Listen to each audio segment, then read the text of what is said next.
शहरातील वॉर्ड क्रमांक 2 मध्ये शिवसेना शिंदे गटाच्या उमेदवारांची प्रचारात आघाडी।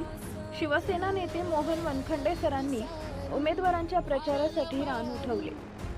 सांगली, मिरज आणि कोतवाड शहर महानगरपालिकेच्या पंचवार्षिक निवडणुकीसाठी शिवसेना शिंदे गट निवडणुकीच्या रिंगणात पूर्ण ताकदीने उतरला असून वॉर्ड क्रमांक 2 मध्ये प्रचारात आघाडी घेतली आहे। शिवसेनेच्या वॉर्ड क्रमांक 2 मधील उमेदवार अनिता मोहन वनखंडे, सिद्धराम संगप्पा दळवाई, शमाबी ऐनुद्दीन मुजावर, विनायक दत्तात्रय यादव या चारही उमेदवारांनी प्रचारात आघाडी घेतली आहे। घर टू घर प्रचार मोहीम राबवून शिवसेनेला विकासाची संधी द्यावी असं आवाहन शिवसेनेचे नेते मोहन वनखंडे यांनी मतदारांना केलं आहे।